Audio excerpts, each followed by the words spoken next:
Mercato du jour, aujourd'hui, c'est parti. On commence par la France. Le PSG veut accélérer. Paris espère boucler 2 nouvelles recrues d'ici mercredi. Selon les informations de l'équipe, Luis Campo pourrait en effet conclure le transfert de Renato Sanchez en provenance du LOSC dans les prochaines heures. Mais pas que, puisque Nordi Mukil est aussi espéré au retour du groupe au camp des loges. On va prendre l'avion, faire un trajet de 12 heures et quand on atterrira on aura peut-être 1 ou 2 voire 3, 4, 5 joueurs de plus, a plaisanté le coach Christophe Galtier. Notre avis, sauf surprise, ces 2 joueurs vont rapidement rejoindre le PSG dans les prochaines heures.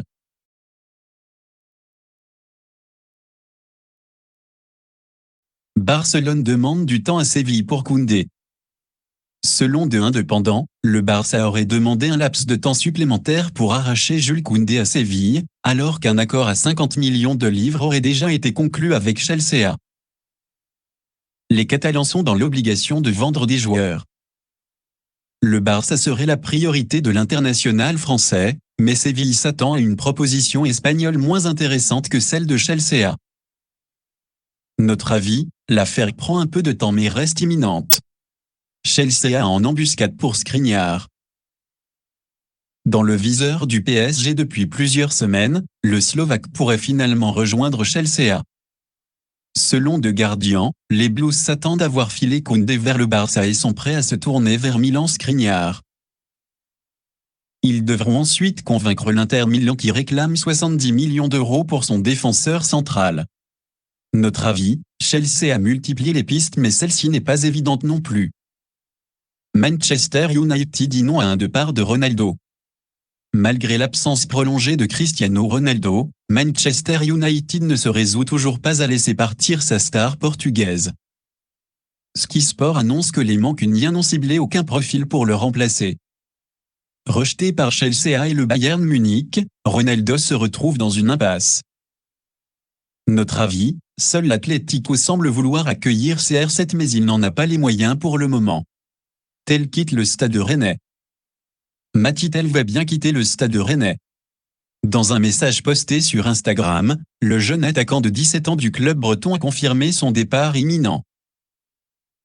Je tiens à vous écrire ce soir pour vous annoncer mon départ du stade rennais. Je souhaite dire merci, au nom de tous les moments passés ensemble, au staff, au coach, aux joueurs, à tous mes coéquipiers et à la famille Pinault qui a rendu la suite possible. Merci aux supporters rouges et noirs, je vous souhaite sincèrement le meilleur, a-t-il écrit, lui qui va rejoindre le Bayern Munich. Notre avis, tout le monde est content dans ce dossier. Le joueur, qui fait le grand saut. Le Bayern, qui en avait fait une priorité. Et Rennes, qui encaissera une somme record, aux alentours de 30 millions d'euros. Qui vise bien Théâtre. Dans son édition du jour, la Gazzetta dello Sport confirme que le Stade rennais offre 18 millions d'euros pour le défenseur international belge Arthur Théâtre, qui pourrait donc quitter Bologne dans les prochains jours. Le club breton est décidé à boucler ce dossier. Notre avis, face à une telle somme, Bologne devrait craquer et envoyer Théâtre en Bretagne.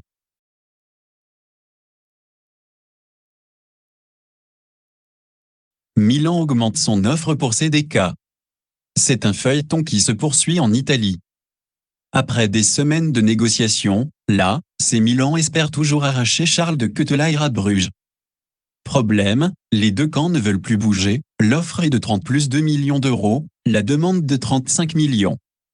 Toutefois, la Gazzetta dello Sport annonce que le club lombard est prêt à augmenter sa proposition dans les prochaines heures. Notre avis, autour de Bruges de faire un pas vers Milan et son joueur, qui pousse pour partir. Lyon s'intéresse à Rabiot. Alors qu'il aspire toujours à un départ, Adrien Rabiot a été forcé de s'entraîner et de partir en stage avec l'équipe U23 de la Juventus, affirme le Daily Mail. Absent de la tournée américaine de l'équipe première pour raisons personnelles, l'international français serait pisté par l'Olympique lyonnais d'après les informations du Corriere dello Sport. Le média italien précise cependant que le joueur formé au PSG ne serait pas intéressé par un retour dans l'Hexagone. Notre avis, Rabiot semble hors de portée pour les Gognes qui cherchent davantage à dégraisser. Tottenham espère Zaniolo. L'info est signée Tuttosport ce lundi. Selon le quotidien piémontais, Tottenham est prêt à rivaliser avec la Juventus dans le dossier Nicolo Zaniolo, qui pourrait quitter la Rome cet été. Un prix autour des 50 millions d'euros aurait été fixé.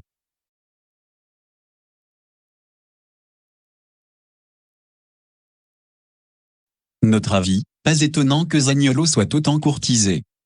Mais on l'imagine rester à Rome au moins une saison de plus. Mara quitte Bordeaux pour Southampton.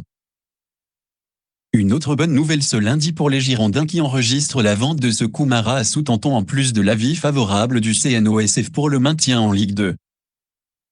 Le club anglais a officialisé l'arrivée de l'attaquant de 19 ans contre une indemnité de transfert estimée à 11 millions d'euros plus de bonus. Mara a signé un contrat de 4 ans. Notre avis, les Saints se construisent une équipe prometteuse cet été avec une 6e recrue. Fulham recrute Solomon. Un renfort offensif pour les Cottagers. Fulham a officialisé l'arrivée de Manor Solomon en provenance du Shakhtar Donetsk dont il s'est libéré temporairement à cause de la situation en Ukraine.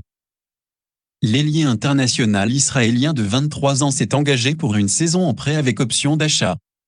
Notre avis, un joli coup pour le club londonien. West Ham finalement enclin à céder Issa Diop? Les Hamais font encore parler d'eux mais cette fois dans le sens des départs. Selon Foot Mercato mais aussi l'équipe, les dirigeants de West Ham et notamment le coach David Moyes ont longtemps retenu Issa Diop qui est convoité par Fulham. Il pourrait désormais craquer si les Cottagers font évoluer leur offre de 17 à 21 millions d'euros. Notre avis, bonne nouvelle pour l'ancien Toulousain qui voulait changer d'air. Aguilar rempile à Monaco. Comme attendu, le club de la Principauté a annoncé la prolongation du contrat de Ruben Aguilar. L'arrière droit de 29 ans, arrivé à Monaco en 2019, a signé pour une saison supplémentaire soit jusqu'en 2025. Notre avis, Sidibé ayant quitté le Rocher, Monaco prend une décision logique. Iago Aspas prolonge au Celta Vigo. L'attaquant espagnol est parti pour enchaîner 10 saisons avec son club formateur. Le Celta Vigo a annoncé la prolongation de contrat de Iago Aspas de 2 ans supplémentaires soit jusqu'en 2025. Revenu en Galice en 2015 après des détours par Liverpool et Séville, le joueur de 34 ans a signé 18 buts et 6 passes décisives en Liga la saison dernière. Notre avis, les défenses espagnoles peuvent encore trembler. Voilà c'est pour tout aujourd'hui, j'espère que la vidéo vous a plu, n'hésitez pas à liker, partager et surtout vous abonner pour ne pas rater mes prochaines vidéos. Merci.